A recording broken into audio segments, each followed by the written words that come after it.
Hello friends, आप सभी का स्वागत है। हम अभी पेपर 1 के पीवाईक्यूज़ कर रहे हैं, चैप्टर 1 है ना। तो इसमें हम 305 क्वेश्चन कर चुके हैं। जो आप सर्च कीजिएगा विनोद सर चैनल के नाम से, तो आपको प्लेलिस्ट में आपको सारी वीडियोस मिल जाएंगी, तो आप उनको वहां से जाके देख सकते हैं। ओके फ्रेंड्स, अगर आपको वीडियो अच्छा लगता है तो वीडियो को लाइक करें, शेयर करें और कमेंट करें, और चैनल को सब्सक्राइब करें ताकि आपको जो नेक्स्ट वीडियो मिले जल्दी मिल जाए आपको। ओके फ्रेंड्स, तो आज का टॉपिक हमारा स्टार्ट करते हैं हम। हमें टॉपिक दिया गया है उच्च शिक्षा में विकल्प आधारित क्रेडिट प्रणाली में मूल्यांकन। तो इसका हमारा क्वेश्चन दिया गया है, मापन की क्रिया में निम्नलिखित में से किस मापनी को उच्चतम मापनी माना जाता है। तो इसमें हमारा राइट आंसर हो जाएगा अनुपात। ओके फ्रेंड्स, इसकी हमें यहाँ पे एक्सप्लेनेशन दी गई है, तो हम यहाँ से इसके एक्सप्लेनेशन देख लेते हैं। तो मैं आपको इसकी एक्सप्लेनेशन शॉर्ट में बताती हूँ फ्रेंड्स। इसका फर्स्ट पॉइंट देखते हैं। फर्स्ट, नामिक या वर्गीकृत मापन। सेकेंड है क्रमिक मापन, और थर्ड है अंतराल मापन, फोर्थ है अनुपात मापन। ओके फ्रेंड्स, आप इसको यहाँ से अब इसका नेक्स्ट क्वेश्चन देखते हैं। निम्नलिखित में से कौन सी एक उत्तम प्रश्न पत्र विशेषता नहीं है बताना है। तो व्यक्ति निष्ठता। ओके, तो इसकी एक्सप्लेनेशन देखते हैं फ्रेंड्स। व्यक्ति निष्ठता एवं उत्तम प्रश्न पत्र की विशेषता नहीं है। शोध पत्र शब्द अकादमिक लेखन की एक विशेष शैली को संदर्भित करता है, जिसमें किसी विशिष्ट मुद्दे पर लेखक की अपनी व्याख्या, मूल्यांकन या तर्क को प्रमुखता दी जाती है। एक अच्छे प्रश्न पत्र की कुछ कई विशेषताएं होती हैं। प्रश्न पत्र हमेशा वैध होना चाहिए, विश्वसनीय होना चाहिए। अच्छे प्रश्न पत्र को स्पष्ट, आसानी से समझने योग्य भाषा में बिना किसी अस्पष्टता के साथ बनाया जाता है। अच्छे प्रश्न पत्र वास्तुनिष्ठता, व्यवहारिकता और उम्मीदवार के अनुकूलन होना चाहिए। ओके फ्रेंड्स, नेक्स्ट क्वेश्चन देखते हैं हम अपना। नेक्स्ट क्वेश्चन दिया है फ्रेंड्स हमको, आकलनों को अभिकल्पित करते समय परिणाम आधारित शिक्षा OBE के अनुसार अध्यापक को निम्न में से किस पर ध्यान केंद्रित करना चाहिए। तो इसमें हमारा ऑप्शन नंबर डी सही हो जाएगा, अधिगम परिणाम। ओके फ्रेंड्स, इसकी एक्सप्लेनेशन देखते हैं। आकलनों को अभिकल्पित करते समय परिणाम आधारित शिक्षा OBE के अनुसार अध्यापक को अधिगम परिणाम पर ध्यान केंद्रित करना चाहिए। अधिगम परिणाम ऐसे कथन होते हैं जिन्हें असाइनमेंट, कक्षा, पाठ्यक्रम या कार्यक्रम के अंत तक प्राप्त करना चाहिए। आकलन शब्द का अर्थ विभिन्न प्रकार के तरीकों या उपकरणों से है, जिनका उपयोग शिक्षक की शैक्षणिक तैयारी, सीखने की प्रगति, कौशलों, अधिग्रहण, शैक्षिक आवश्यकताओं का मूल्यांकन, माप और दस्तावेज करने के लिए करते हैं। ओके फ्रेंड्स, चलिए नेक्स्ट क्वेश्चन देखते हैं हमारा। एक वास्तविक शून्य बिंदु निम्नलिखित में से किसका लक्षण है। तो इसका हमारा राइट आंसर हो जाएगा ऑप्शन नंबर बी, अनुपात स्केल। ओके फ्रेंड्स, इसका एक्सप्लेनेशन देख लेते हैं। अनुपात पैमाना एक मात्रात्मक पैमाना है जहां पड़ोसी बिंदुओं के बीच एक वास्तविक शून्य या समान अंतराल होता है। अंतराल पैमाने के विपरीत अनुपात पैमाने पर शून्य का मतलब है कि हमारे द्वारा मापे जा रहे चर की कुल अनुपस्थिति निश्चित है। एक वास्तविक शून्य बिंदु अनुपात स्केल का लक्षण है। लंबाई, क्षेत्रफल और जनसंख्या अनुपात पैमानों के उदाहरण हैं। Okay friends, so next question देखते हैं फ्रेंड्स। मुक्तोत्तरी प्रश्नों के प्रति अनुक्रियाएं होती हैं। तो इसका हमारा सही आंसर हो जाएगा ऑप्शन नंबर सी, विषयनिष्ठ। Okay friends, so next question देखते हैं। इसकी एक्सप्लेनेशन देखते हैं फ्रेंड्स। ओपन एंडेड प्रतिक्रियाएं उन सवालों के जवाब हैं जिन्हें केवल हाँ या नहीं के रूप में नहीं दिया जाता है, अपितु एक निश्चित बहुविकल्पीय प्रतिक्रिया के रूप में दिया जाता है। यह एक पैमाने के आधार पर, उदाहरण के लिए 1 से 10 के पैमाने पर आप आज अपनी यात्रा से कितने खुश थे भी दिया जाता है। Okay friends, so next question देखते हैं फ्रेंड्स। निम्नलिखित में से नापने का कौन सा पैमाना क्रमबद्ध या श्रेणीबद्धता का समानार्थी है। तो इसका हमारा राइट आंसर हो जाएगा फ्रेंड्स ऑप्शन नंबर बी, क्रम सूचक पैमाना। ओके, इसकी एक्सप्लेनेशन देखते हैं फ्रेंड्स। क्रम सूचक पैमाने के द्वारा डेटा के बीच भिन्नता की डिग्री स्थापित किए बिना उन्हें क्रमबद्धता या श्रेणीबद्धता देने का प्रयोग किया जाता है। नाविक पैमाने में संख्या वस्तुओं को पहचानने में लेवल की तरह कार्य करती हैं। दो बराबर दूरी के बीच को मापने हेतु अंतराल पैमाने का प्रयोग करते हैं। अनुपात पैमाना एक मात्रात्मक पैमाना है। सो फ्रेंड्स, नेक्स्ट क्वेश्चन देखते हैं। निम्नलिखित कारकों के कारण साक्षात्कार डेटा में त्रुटि आ सकती है। तो इसका हमारा राइट आंसर हो जाएगा ऑप्शन नंबर बी, केवल 1, 2 और 5। ओके फ्रेंड्स, तो इसकी एक्सप्लेनेशन देखते हैं हम यहाँ से। निम्नलिखित कारकों के कारण अंतःविषया साक्षात्कार में त्रुटि हो सकती है। फर्स्ट है क्रमबद्धता पक्षपात, और सेकंड है हेलो प्रभाव, थर्ड है मनोस्वीकृति प्रभाव, फोर्थ है स्वचयन पक्षपात, फोर्थ है उत्तरों का सटीक तौर पर दर्ज करने में विफलता, और सिक्स्थ है प्रत्यार्थियों के प्रत्युत्तर को प्रभावित करना, और सेवंथ है साक्षात्कार के लिए समुपयुक्त माहौल बनाने में विफलता। ओके फ्रेंड्स, सो हमारा नेक्स्ट क्वेश्चन देखते हैं। नेक्स्ट क्वेश्चन को आपको पूरा सॉल्व करना पड़ेगा, है ना। तो आप इसको आराम से बैठ के सॉल्व कीजिएगा। देखिए, इसका हमें एक बार देख लेते हैं। बालकों के लिए कॉफमैन असेसमेंट बैटरी सभी भिन्न भिन्न आयु वर्गों के लिए पी उप परीक्षण को अंतर्विष्ट करता है, लेकिन अधिकतम क्यू उस परीक्षण को किसी भी एक बालक पर लागू किया जाता है जहां पी क्यू बराबर, तो हमारा इसका राइट आंसर हो जाएगा 16, 13। ओके, इसकी एक्सप्लेनेशन देखते हैं फ्रेंड्स। बच्चों हेतु कॉफमैन असेसमेंट बैटरी संज्ञानात्मक विकास का आकलन करने के लिए एक नैदानिक उपकरण है। इसका निर्माण मनोवैज्ञानिक एवं सांख्यिकीय पद्धति दोनों के लिए विकसित किया गया है। इस परीक्षण को 1983 में पहली बार एलन एस केफमैन और नदीन एल केफमैन द्वारा विकसित किया गया था। इसे 2004 में पुनः निर्मित किया गया। इसका उद्देश्य संज्ञानात्मक विकास को आकलित करने के लिए किया गया था। इसमें कुल 15 सबसेट हैं जिनका बच्चों के लिए अनुपात 16 और 13 में होता है। Okay friends, so next question देखते हैं। मूल्यांकन के उन प्रदर्शन की पहचान कीजिए जो संदर्भ में अपेक्षित हैं।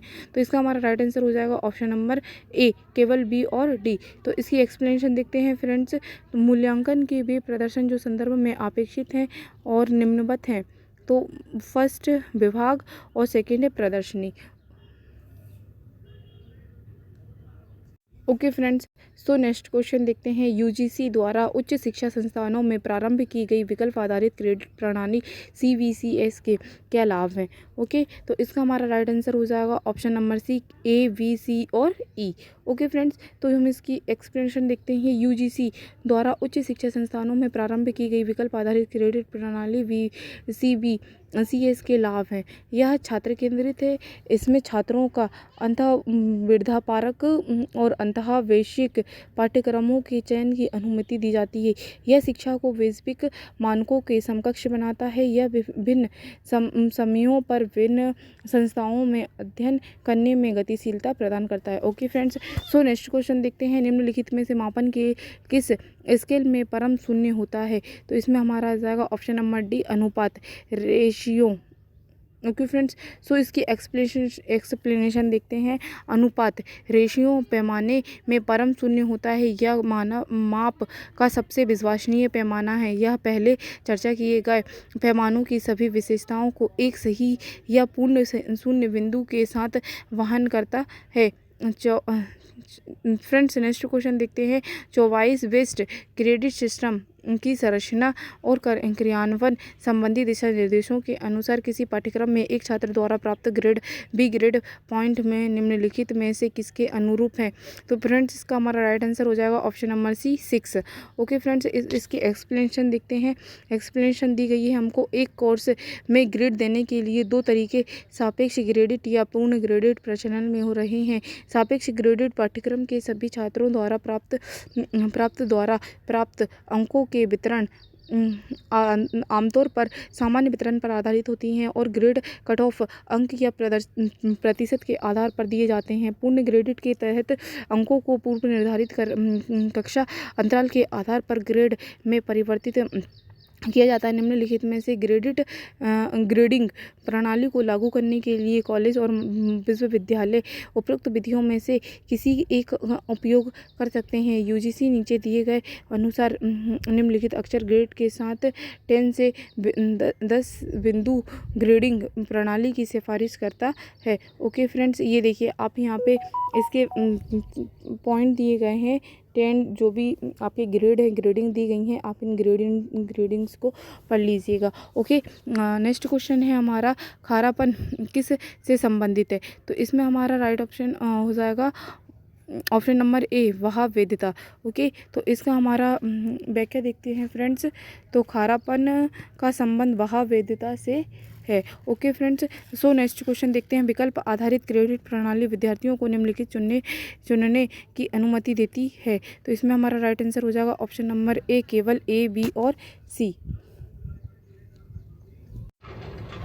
सो फ्रेंड्स, नेक्स्ट क्वेश्चन देखते हैं, विकल्प आधारित क्रेडिट प्रणाली विद्यार्थियों को निम्नलिखित चुनने की अनुमति देती है। तो इसमें हमारा राइट आंसर हो जाएगा ऑप्शन नंबर ए, केवल ए, बी और सी। ओके फ्रेंड्स, इसकी व्याख्या देख लेते हैं। अर्थ, विश्वविद्यालय अनुदान आयोग ने केंद्रीय, राज्य और मान्यता विश्वविद्यालयों द्वारा प्रदान की जाने वाली क्रेडिट प्रणाली के तहत सभी स्नातक और स्नातक को उत्तर स्तर की डिग्री, डिप्लोमा और प्रमाण पत्र कार्यक्रमों के लिए चॉइस बेस्ड क्रेडिट सिस्टम को अपनाने के दिशा निर्देश तैयार दिया है। चॉइस बेस्ड क्रेडिट सिस्टम छात्रों को वैकल्पिक पाठ्यक्रम के रूप में कई पेपर में से कुछ को चुनने का अवसर देता है। फर्स्ट है अध्ययन के अनुशासन के लिए सहायक, और सेकंड है एक विस्तृत क्षेत्र प्रदान करना, थर्ड है अन्य विषय के संपर्क में सहायक, और फोर्थ है छात्र की दक्षता कौशल का विस्तार करना, कौशल उन्मुख paper. Okay friends, so next question देखते हैं, CBCS का प्रमुख लाभ है। तो इसका हमारा राइट आंसर हो जाएगा ऑप्शन नंबर डी, केवल ए और ई। ओके फ्रेंड्स, इसकी एक्सप्लेनेशन देखते हैं। इसकी एक्सप्लेनेशन दी गई है।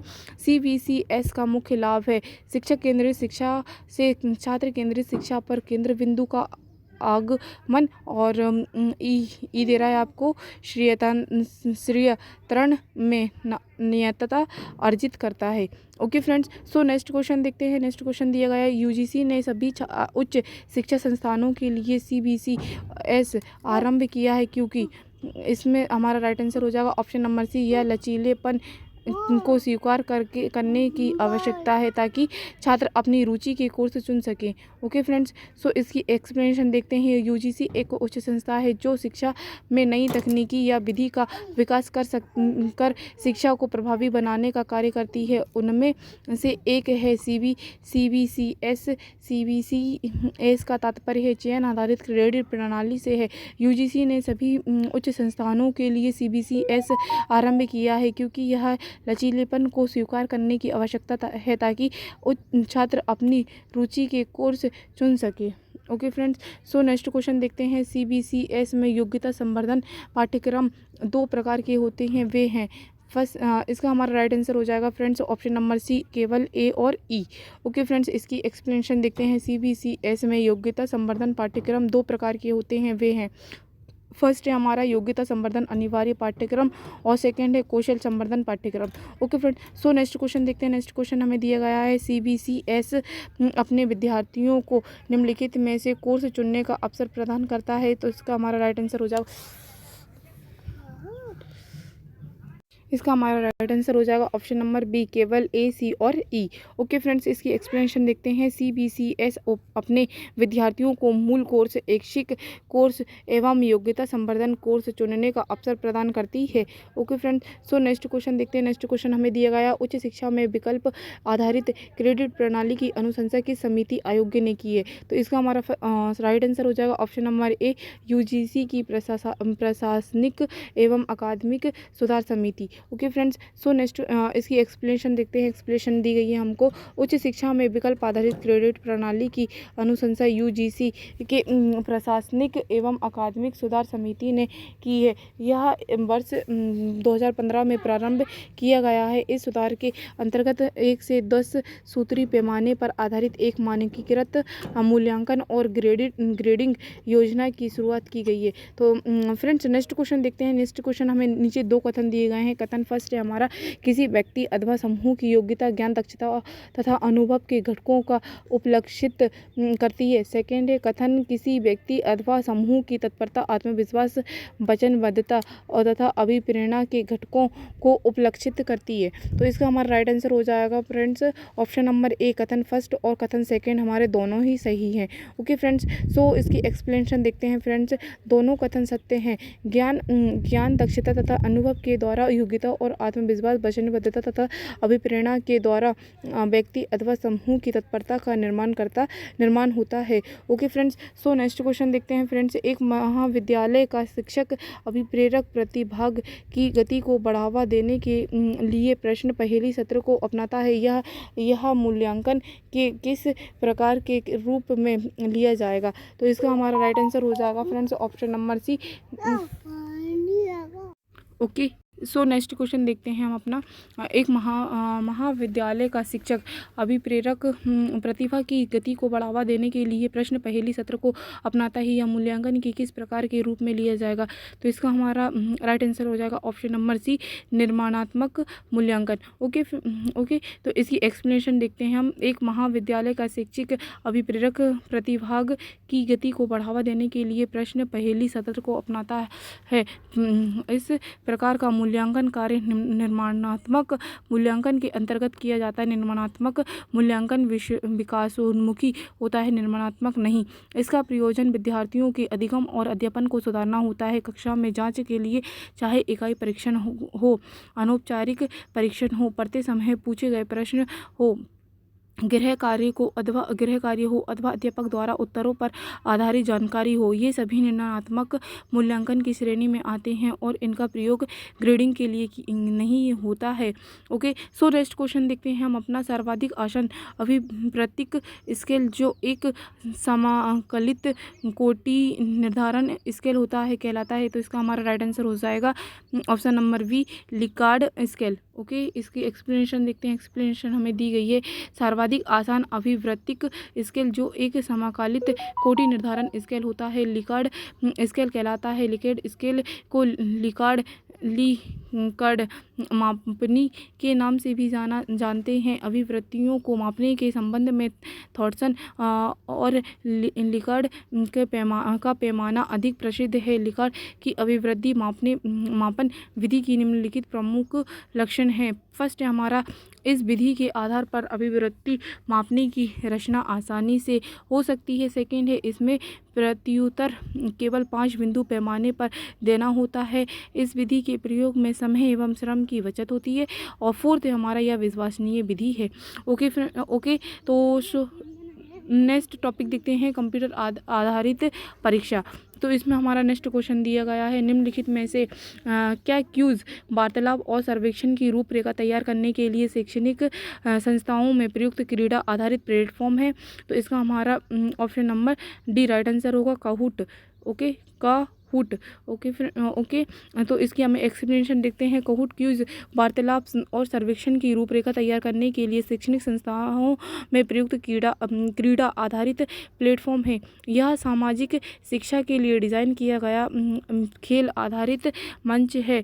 काहूट एक नॉर्वेजियन खेल आधारित शिक्षण मंच है जिसे शैक्षणिक प्रौद्योगिकी के रूप में 2013 में लॉन्च किया गया था। इसमें उपयोगकर्ता जनित बहुविकल्प क्यूज है जिन्हें वेब ब्राउज़र या काहूट के माध्यम से एक्सेस किया जाता है। ओके, सो नेक्स्ट क्वेश्चन देखते हैं हम अपना। प्रश्नोत्तरियों को विकसित करने में निम्नलिखित में से किन सॉफ्टवेयर को प्रयुक्त किया जा सकता है? तो इसका हमारा राइट आंसर होगा ऑप्शन नंबर सी, केवल बी, डी और ई। ओके, सो इसकी एक्सप्लेनेशन दी गई है हमको प्रश्न उत्तरियों को विकसित करने में निम्न सॉफ्टवेयर को प्रयुक्त किया जा सकता है। इसमें हमारा होगा लर्निंग पोड, और सेकंड होगा होट पोटेटोज और सोक्रेटिव।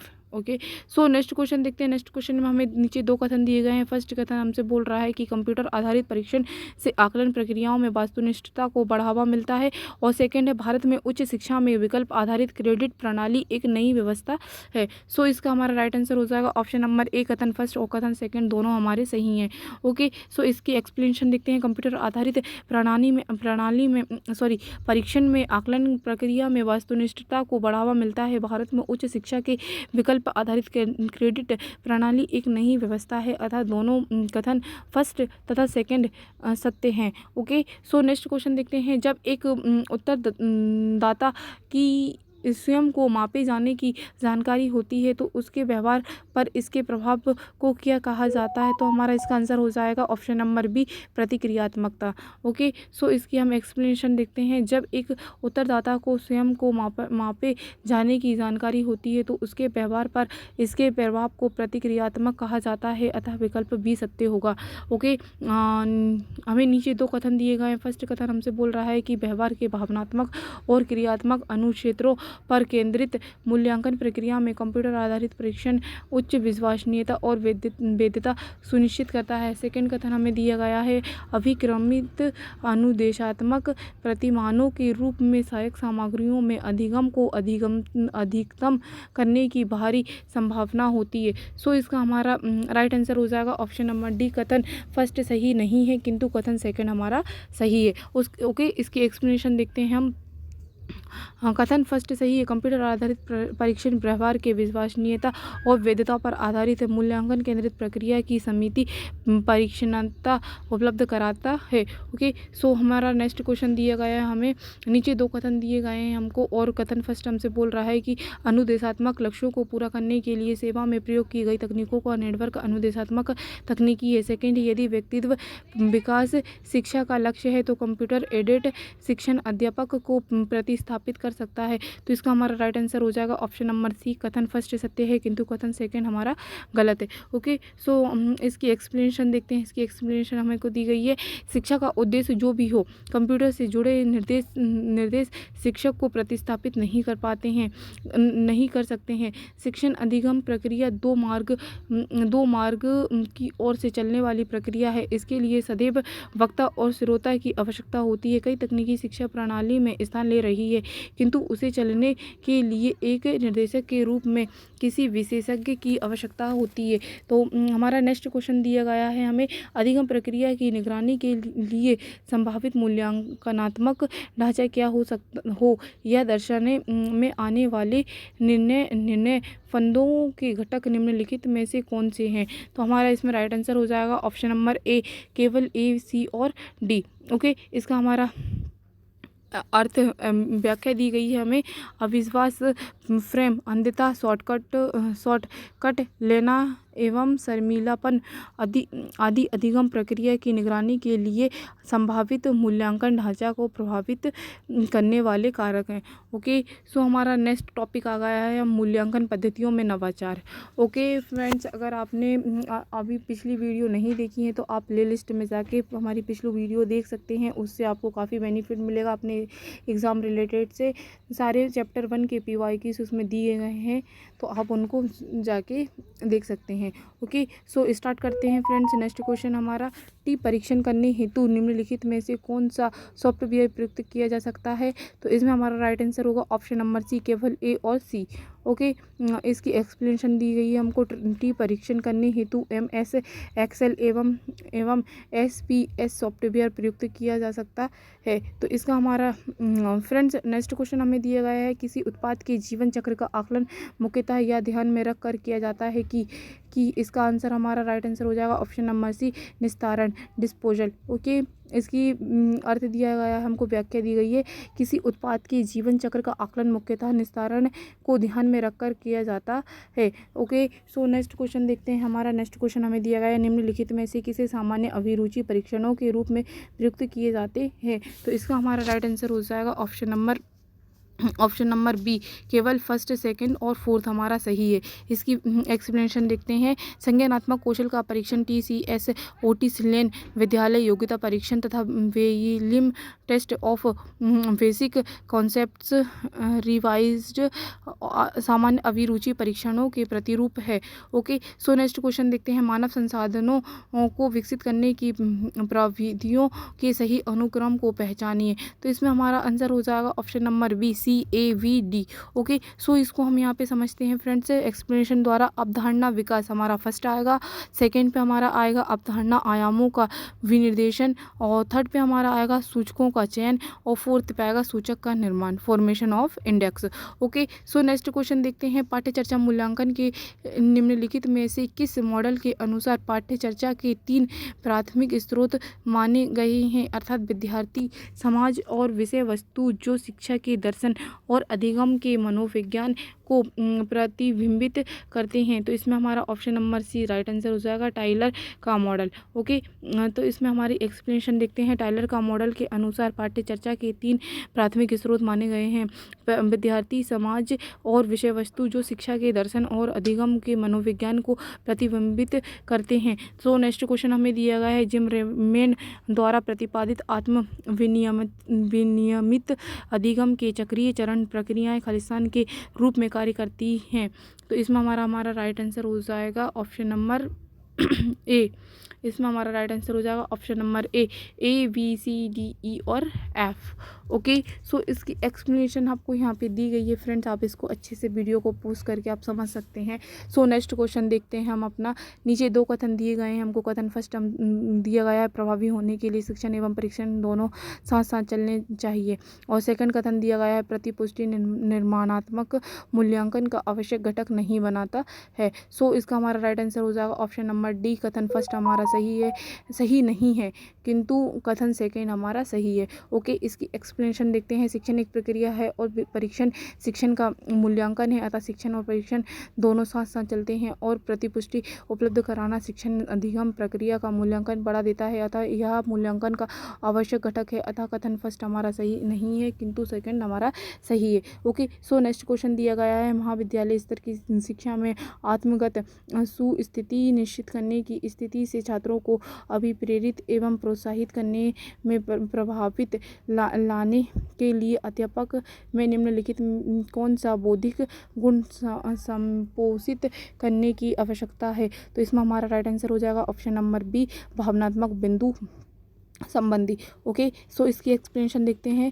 महाविद्यालय की शिक्षा में आत्मगत सुस्थिति निश्चित करने की दृष्टि से छात्रों को अभिप्रेरित एवं प्रोत्साहित करने में प्रभाविता लाने के लिए अध्यापक में भावनात्मक वृद्धि संबंधित बौद्धिक गुण संयोजित करने की आवश्यकता है। यह न केवल छात्रों की योग्यता बढ़ाता है, बल्कि उनको स्वजागरूक होने में भी सहायता करती है, जिससे वह अपनी भावनाओं को जान सके तथा अपने मनोवेग को संयमित कर सके। ओके, सो नेक्स्ट क्वेश्चन देखते हैं। नेक्स्ट क्वेश्चन हमें दिया गया है, निम्नलिखित में से कौन सा वर्तमान में शिक्षा प्रणाली में नवाचार का घोतक है, हमें घोतक बताना है। तो इसमें हमारा राइट आंसर हो जाएगा ऑप्शन नंबर सी, विकल्प आधारित क्रेडिट प्रणाली। ओके, सो इसकी हम एक्सप्लेनेशन देखते हैं। विकल्प आधारित क्रेडिट प्रणाली वर्तमान में शिक्षा प्रणाली में नवाचार का घोतक है।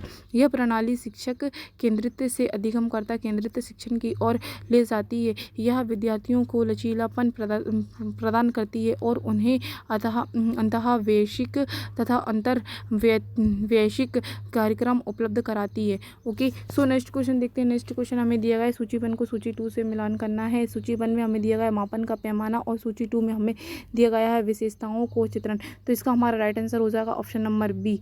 ओके, यहाँ से समझते हैं मापन का पैमाना और वस्तुओं का चित्रण। ओके, फर्स्ट हमें दिया गया है नामित, और नामित का हो जाएगा वर्गीकरण, सेकंड है क्रमिक वर्गीकरण और क्रम, अंतराल है वर्गीकरण क्रम और इकाइयों की समानता, और सेकंड हमारा फोर्थ हमारा अनुपात वर्गीकरण क्रम इकाइयों की समानता और निरपेक्ष शून्य। ओके, सो नेक्स्ट क्वेश्चन हमें दिया गया है, निम्नलिखित कारकों की पहचान करें जो छात्रों के अकादमिक प्रदर्शन पर प्रतिकूल प्रभाव डालते हैं। ओके, सो नेक्स्ट क्वेश्चन हमें दिया गया इसका हमारा राइट आंसर हो जाएगा ऑप्शन नंबर बी, केवल बी और सी। ओके, सो इसकी एक्सप्लेनेशन देखते हैं। छात्रों के अकादमिक प्रदर्शन पर प्रतिकूल प्रभाव डालने वाले कारक निम्नलिखित हैं। फर्स्ट है ईश्वर में आस्था और सेकंड है राजनीति के प्रति उदासीन दृष्टिकोण।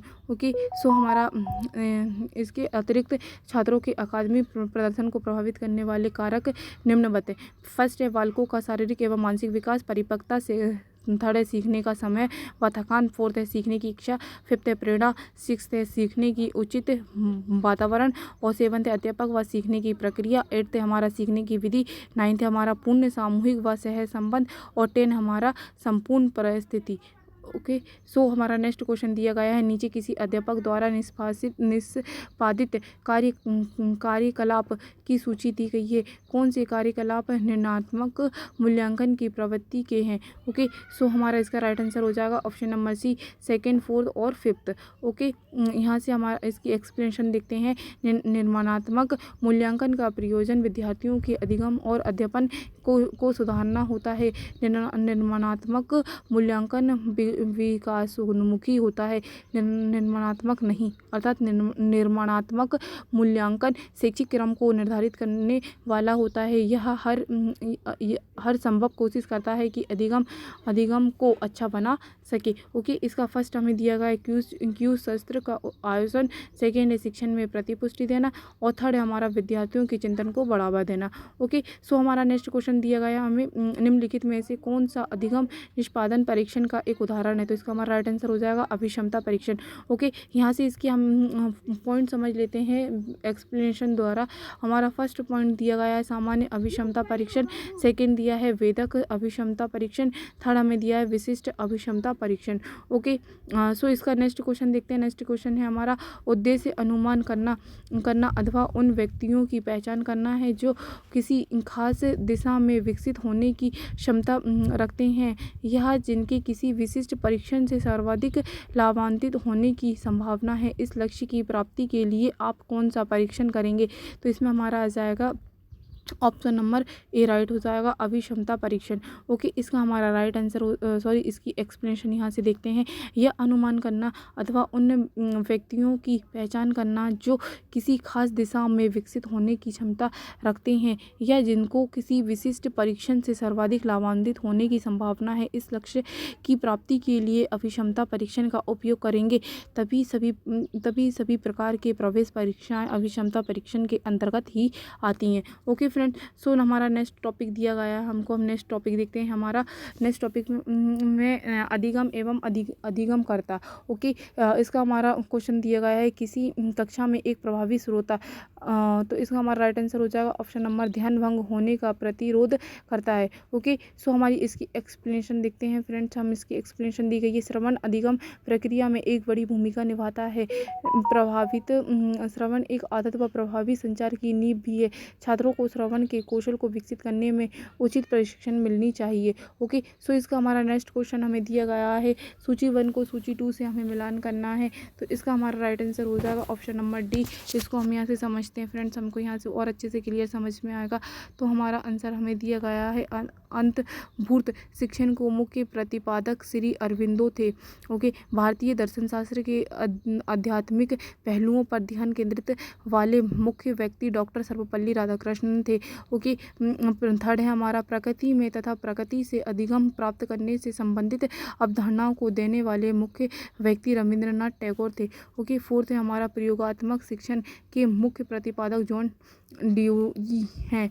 ओके, सो हमारा नेक्स्ट क्वेश्चन दिया गया है हमको। नेक्स्ट क्वेश्चन निम्नलिखित में से कौन वाक्यांश मिश्रित विधा का सर्वश्रेष्ठ प्रश्न करता है? ओके, सो हमारा इसका राइट आंसर हो जाएगा यह शिक्षण अधिगम के लिए फेस टू फेस और ऑनलाइन ICT टूल्स के तत्वों को मिलाता है। ओके, इसके टूल्स देख लेते हैं। इसके टूल्स हमें 5 टूल्स दिए गए हैं फ्रेंड्स।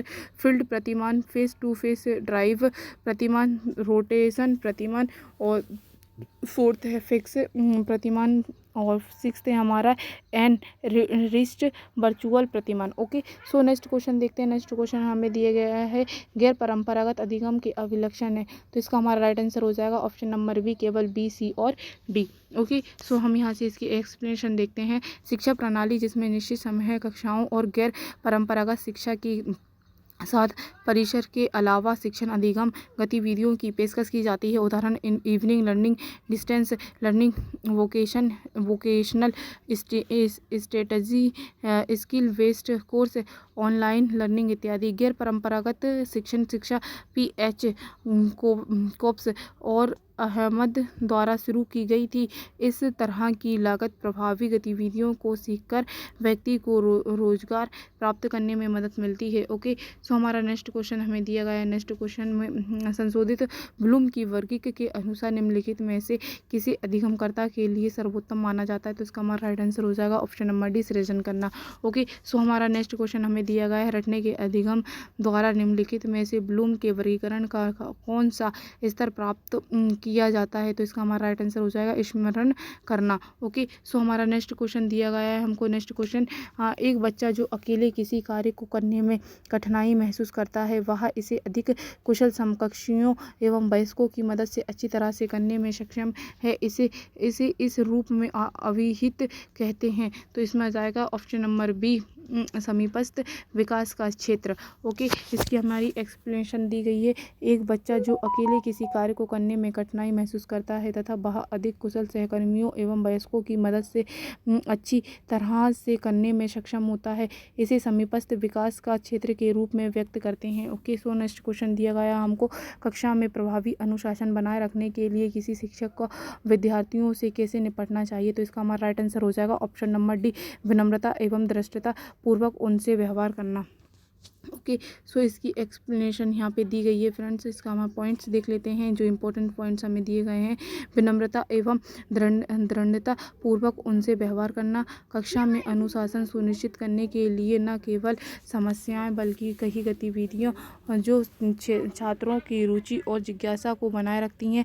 थर्ड है हमारा, छात्रों को अनुशासन बनाए रखने के लिए दंड देना या अतिरिक्त गृह कार्य देना प्रभावी तरीका नहीं होगा। और फोर्थ है, शिक्षक को अपने शिक्षण को रोचक बनाने का प्रयास करना चाहिए। ओके, सो नेक्स्ट क्वेश्चन देखते हैं। एक अधिगमकर्ता विद्यालय में केक बनाना सीखता है, वह घर पर केक बनाने के ज्ञान का अनुप्रयोग करता है, यह किस प्रकार के अधिगम का प्रकार है? तो इसमें हमारा राइट आंसर हो जाएगा क्षैतिज आंतरण। ओके, सो नेक्स्ट क्वेश्चन देखते हैं। नेक्स्ट क्वेश्चन हमें दिया गया है, निम्नलिखित में से कौन से पोषक प्रभाव जांच प्रशिक्षण मॉडल से संबंधित है? तो इसका हमारा राइट आंसर हो जाएगा ऑप्शन नंबर बी, केवल ए, सी और ई। ओके, यहाँ पे एक्सप्लेनेशन देख लेते हैं। सृजनात्मकता की भावना, अधिगम में स्वतंत्रता की स्वतंत्रता एवं वैज्ञानिक प्रक्रिया पोषक प्रभाव जांच प्रशिक्षण मॉडल से संबंधित है। ओके, सो नेक्स्ट क्वेश्चन देखते हैं। नेक्स्ट क्वेश्चन, एक शिक्षक ने अपनी एक कक्षा में एक भौतिकी परियोजना आरंभ की है। परियोजना के छात्रों को 5-5 सदस्यों वाले समूह में व्यवस्थित किया है। समूह का प्रत्येक सदस्य किसी एक परियोजना का एक संगठक बनाने के लिए उत्तरदायी है। उसके बाद प्रत्येक समूह के 5 संगठकों को एक संपूर्ण परियोजना बनाने के लिए एक साथ जोड़ा जाएगा। यह निम्नलिखित में से किसका उदाहरण है? तो इसका हमारा राइट आंसर हो जाएगा ऑप्शन नंबर ए, उलझन भरी समस्या जिज्ञासा। ओके, सो इसकी एक्सप्लेनेशन देखते हैं। एक्सप्लेनेशन हमें दी गई है, एक शिक्षक ने अपनी एक कक्षा में एक भौतिकी परियोजना आरंभ की है। परियोजना में छात्रों को 5-5 सदस्यों वाले समूह में व्यवस्थित किया गया है। प्रत्येक सदस्यों को किसी एक परियोजना पर इस तरह अन्य संगठनों के आधार पर एक साथ जोड़ा जाएगा। यह उलझन भरी समस्या का उदाहरण प्रतीत होता है। तो इसका हमारा नेक्स्ट क्वेश्चन देखते हैं हम, प्रभावी संप्रेषण हेतु एक अच्छी शब्दावली को प्राप्त करने हेतु अधिगमकर्ता को किस पर आश्रित होना चाहिए? तो इसका हमारा राइट आंसर हो जाएगा उनकी ऑप्शन नंबर सी, उनकी स्वयं की पहल पर। ओके, सो इसकी एक्सप्लेनेशन देखते हैं हम। कक्षा में शिक्षण को प्रभावी बनने के लिए शिक्षक और छात्रों के भी संप्रेषण होना अति आवश्यक है। ओके, सो हमारा नेक्स्ट क्वेश्चन देखते हैं। कक्षा में संज्ञानात्मक प्रशिक्षुता प्रारूप के प्रयोग का सही अनुक्रम है? तो इसका हमारा राइट आंसर हो जाएगा ऑप्शन नंबर ए, प्रारूपण, कोचिंग, इसके फोल्डिंग, उच्चारण, स्पष्टता, चिंतन और गवेषणा। ओके, सो यहाँ पे अब आप आराम से समझ सकते हो, इसकी एक्सप्लेनेशन द्वारा भी इसको पॉइंट दिए गए हैं। फर्स्ट पॉइंट प्रारूपण, कोचिंग, इसके फोल्डिंग, उच्चारण, स्पष्टता, चिंतन और गवेषण। ओके, सो नेक्स्ट क्वेश्चन देखते हैं हम अपना। नेक्स्ट क्वेश्चन हमें क्या दिया गया है? नेक्स्ट क्वेश्चन हमें दिया गया है, एक व्यक्ति अनेक दिनों एवं बीजगणित में रैखिक समीकरणों का समाधान करता है और रैखिक समस्याओं के समाधान में क्रमिक रूप से अधिक दक्ष हो जाता है। यह समस्याओं के समाधान में न केवल अधिक सटीक हो जाता है बल्कि अधिक तेजी से समस्या का समाधान करता है। निष्पादन में यह क्रमिक सुधार रूपांतरण का एक रूप है जिसको खालिस्तान नाम से जाना जाता है। तो इसका हमारा राइट आंसर हो जाएगा ऑप्शन नंबर ए, सीखने का अधिगम। ओके, सो यहाँ पे इसकी एक्सप्लेनेशन दी गई है। एक व्यक्ति अनेक दिनों तक बीजगणित में रैखिक समीकरणों का समाधान करता है और रैखिक समस्याओं के समाधान में क्रमिक रूप से अधिक दक्ष हो जाता है। वह समस्याओं के समाधान न केवल अधिक सटीक हो जाता है बल्कि अधिक तेजी से समस्याओं का समाधान करता है। निष्पादन में यह क्रमिक सुधार रूपांतरण का एक रूप है जिसको किसी सीखने का अधिगम नाम से जाना जाता है। सो हमारा नेक्स्ट क्वेश्चन दिया गया है, डेविस और जॉनसन के अनुसार सहकारी अधिगम समूह के निम्नलिखित में से कौन प्रमुख तत्व हैं? तो इसका हमारा राइट आंसर हो जाएगा ऑप्शन नंबर सी, केवल बी, डी और ई। ओके, सो यहाँ पे देखिए आपको इसकी एक्सप्लेनेशन दी गई है। इसको आप आराम से वीडियो को पॉज करके समझ सकते हैं। ठीक है, सो नेक्स्ट क्वेश्चन देखते हैं। किसी उच्चतर क्रम के ज्ञान से किसी विद्यार्थी द्वारा अध्ययन सामग्री के अधिगम के स्तर और अधिगम की गति में अंतर उत्पन्न हो सकता है। तो इसका हमारा राइट आंसर हो जाएगा ऑप्शन नंबर सी, परासंज्ञान। ओके, सो नेक्स्ट क्वेश्चन देखते हैं हमारा। देखिए यहाँ पे इसकी एक्सप्लेनेशन दी गई है तो अपन यहाँ से इसके पॉइंट्स देख लेते हैं। फर्स्ट पॉइंट दिया गया है परासंज्ञानात्मक ज्ञान, सेकंड है मेटा कॉग्निटिक विनियम और ज्ञान के 7 प्रकार होते हैं। तो ज्ञान के 7 प्रकार हमको दिए गए हैं। तो फर्स्ट है हमारा मुखर ज्ञान, सेकंड है निहित ज्ञान, थर्ड है हमारा निशब्द जानकारी, फोर्थ है हमारा प्रक्रियात्मक ज्ञान और फिफ्थ है हमारा घोषणात्मक जानकारी, सिक्स्थ हमारा एक उत्तरोत्तर ज्ञान और सेवंथ है हमारा एक प्राथमिक ज्ञान। ओके, सो नेक्स्ट क्वेश्चन देखते हैं। निम्नलिखित में से किस कार्यनीति से वास्तविक सहकारी अधिगम परिभाषित नहीं होता है? तो इसका हमारा राइट आंसर हो जाएगा ऑप्शन नंबर बी, प्रतिस्पर्धा। ओके, सो इसकी हम एक्सप्लेनेशन देखते हैं, वो भी हमारे इसके मेन 1 पॉइंट देख लेते हैं। पॉइंट ए दिया है हमें सकारात्मक अन्योन्याश्रिता, सेकेंड है व्यक्तिगत जवाबदेही, थर्ड है हमारा सामाजिक कौशल, फोर्थ है हमारा सामूहिक रूप से संसाधित करना और सेकेंड है हमारा सहयोगात्मक। ओके, सो हम इसकी नेक्स्ट क्वेश्चन देखते हैं। अधिगम में शास्त्रीय अनुकूलन प्रभाव का एक उदाहरण है। तो इसमें हमारा हो जाएगा ऑप्शन नंबर ए, निहित स्मृति। ओके, यहाँ पे आपको ये एक्सप्लेनेशन दी गई है, इसको आप आराम से पढ़ लीजिएगा। देखिए यहाँ से ये देखिए यहाँ से दिया गया है, वुडवर्थ के अनुसार स्मृति सीखी हुई वस्तु का सीधा उपयोग है। निहित स्मृतियों वे स्मृतियाँ हैं जिनके प्रति व्यक्ति अनभिज्ञ होता है। ओके, सो नेक्स्ट क्वेश्चन देखते हैं हम अपना। नेक्स्ट क्वेश्चन हमें दिया गया है, नीचे हमें 2 कथन दिए गए हैं। फर्स्ट कथन है प्रविष्ट व्यवहार का आश्रय शिक्षण अधिगम प्रक्रिया पूर्ण करने के उपरांत अधिगमकर्ताओं के कार्यकलापों एवं अनुक्रियाओं से है। और सेकेंड है अंतस्थ व्यवहार का आश्रय इसमें क्या हुआ यार?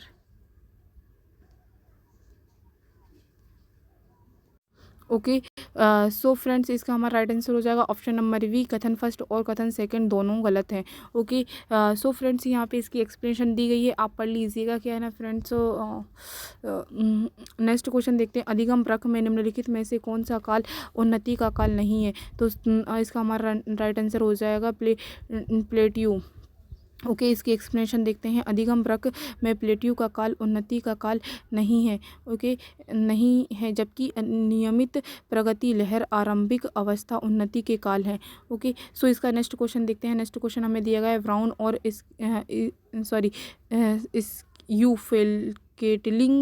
केटली पार्कर के अनुसार सहयोगात्मक अधिगम के तत्व निम्नलिखित में से कौन से हैं? तो इसका हमारा राइट आंसर हो जाएगा ऑप्शन नंबर सी, केवल ए, डी और ई। ओके, सो नेक्स्ट क्वेश्चन देखते हैं। निम्नलिखित में से कौन सा विशिष्ट अनुक्रिया के सुदृढ़ीकरण के बिना घटित होना बताया जाता है? यह इसमें संसाधित की जाने वाली सूचना के तरीके में परिवर्तन शामिल प्रतीत होता है। तो इसका हमारा राइट आंसर हो जाएगा ऑप्शन नंबर बी, अत्यक्त अधिगम। ओके, सो इसका हमारा एक्सप्लेनेशन देखते हैं फ्रेंड्स। इसकी एक्सप्लेनेशन दी गई है, अव्यक्त अधिगम वह अधिगम है जिसका प्रभाव तुरंत नहीं दिखता है। यह सिद्धांत टोलमैन द्वारा दिया गया है। इसे सुप्त अधिगम भी कहते हैं। इस अधिगम को विशिष्ट अनुक्रिया के सुदृढ़ के बिना घटित होना बताया जाता है और इसमें संसाधित की जाने वाली सूचना के तरीकों में परिवर्तन शामिल होता है। ओके फ्रेंड्स, सो आज के लिए इतना ही काफ़ी है। मिलते हैं नेक्स्ट वीडियो में इसके आगे के क्वेश्चन के साथ। सो फ्रेंड्स, आपको अगर वीडियो अच्छा लगा हो तो वीडियो को लाइक करें और शेयर करें और चैनल को सब्सक्राइब करें और फ्रेंड्स कमेंट में बताएं कि आपको ये वीडियो कैसा लगा। ओके फ्रेंड्स, सो आज के लिए इतना ही। और आपने अभी तक इसके पिछले वीडियो नहीं देखे हैं इसके आगे के क्वेश्चन, तो आप फ्रेंड्स प्लेलिस्ट में जाके इसके आगे के क्वेश्चन देख लीजिए, जिससे आपको आपके एग्ज़ाम में काफ़ी हेल्प मिलेगी। ओके फ्रेंड्स, सो बाय बाय, टेक केयर।